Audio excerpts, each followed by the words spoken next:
Mr. Jordan. Mr. Holmes, why didn't your boss talk about it? What's that, sir? Why didn't your boss bring up the call that you overheard? The reason you're here today. I mean, you're their closing witness, yet their star witness, their first witness, Ambassador Taylor, didn't even bring it up. And when we deposed you, you said this was extremely distinctive experience, one of the most remarkable events of my life.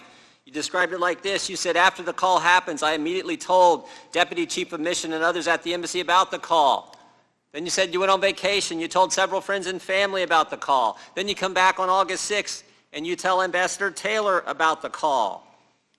And then in your deposition statement, you said in your statement today as well, I repeatedly referred to the call in meetings and conversations where the issue of the president's interest in Ukraine was relevant.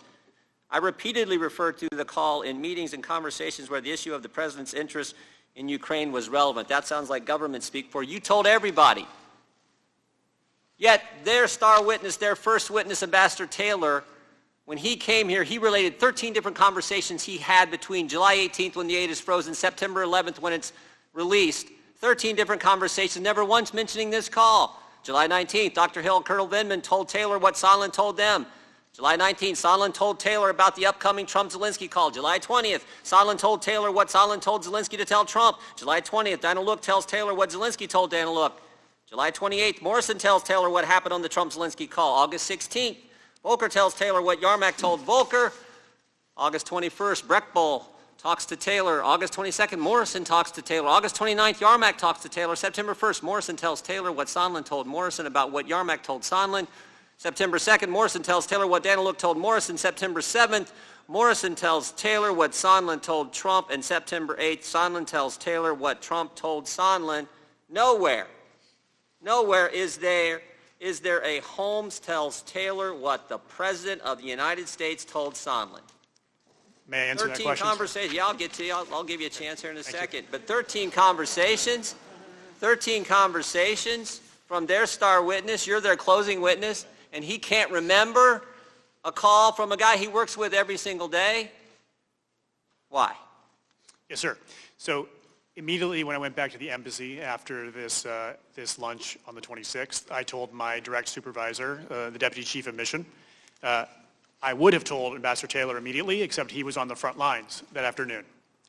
I then went on, as I've testified, my vacation on Saturday, came back the following Monday, and on Tuesday, I was back in the ambassador's office where I referred to the call. In that week plus that I was away, it was my assumption that the Deputy Chief of Mission would have informed other people about the call as well. So my recollection is when I did refer to the call in that meeting that Ambassador Taylor nodded knowingly as though he had been briefed on it. So I referred to the call and I mentioned some of my takeaways from the call. And at the time, the main takeaway from the call was the president doesn't care about Ukraine. So we're going to have a tough road ahead to convince him that it's important enough for him to schedule an Oval Office meeting for President Zelensky and ultimately to release this hold on security assistance. That was the takeaway. And that's what I referred to repeatedly in the coming weeks whenever it became relevant. And I'll remind you, sir, that one more important point. Throughout this time, as I've testified, we were trying to find a formula, things we could do with the Ukrainians that would convince the president that they were worth talking to. Maybe, Mr. Holmes, the takeaway was he thought it was no big deal because he already knew.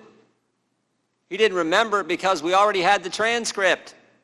No, he didn't remember the we had the Trump-Zelensky transcript had been out for 2 months. Sir, I believe that even though you're repeatedly bringing this conversation up, as you said, to everybody anytime there's a talk about Ukraine, you recall this conversation. Maybe it was the transcript. The call happened on the July 25th. That's 4 months ago. The transcript's been out for 2 months. Maybe the ambassador thought this is nothing new here. But Shazam, last week you come forward with supposedly this new information. There is nothing different in there than what we had on the transcript. Maybe that's the reason their star witness, their first witness, didn't bring it up. But they had to have something. So you're their closing witness because you overheard the president talking to Ambassador Sondland. Sir, if I could answer, I see 4 seconds left on the clock. I believe that Mr. Holmes, you may take as long as you need. Thank you, sir.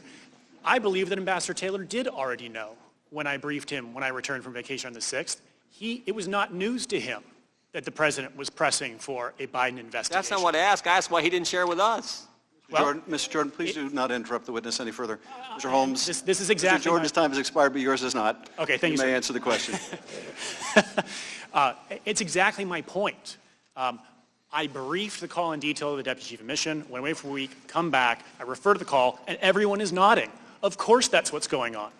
Of course the president is pressing for a Biden investigation before he'll do these things the Ukrainians want. There was nodding agreement. So did I go through every single word in the call? No, because everyone by that point agreed. It was obvious what the president was pressing for. And Ambassador Taylor, as you've just outlined, had all those other interactions with But he all didn't these other share it people. with us. Mr. Jordan, please do not interrupt. But sir, then, sir, my vivid recollection of an event I was involved with was a touchstone experience that to me validated And what, sir, Mr. if I could Jordan, finish, please do what not we interrupt. believed. And Ambassador Taylor was not in that call. And so all of a sudden last week, you Mr. got to come tell us, right? Mr. Even Jordan, though your we boss will wouldn't. allow the witness to answer the question. I'll finish with this. Thank you. He was involved in a number of other interactions, as you've outlined, that brought him to the same conclusion. It is quite possible that He doesn't share the one that the Mr. guy he Jordan, worked Mr. with. Jordan, He doesn't share Mr. that one. Jordan, you may not like the witness's answer, but we No, will hear it. there wasn't an answer. It's a Mr. filibuster. Jordan, we will hear the witness's answer. Have you concluded, Mr. Holmes? I have, sir. Thank you. Thank you. Mr. Hines.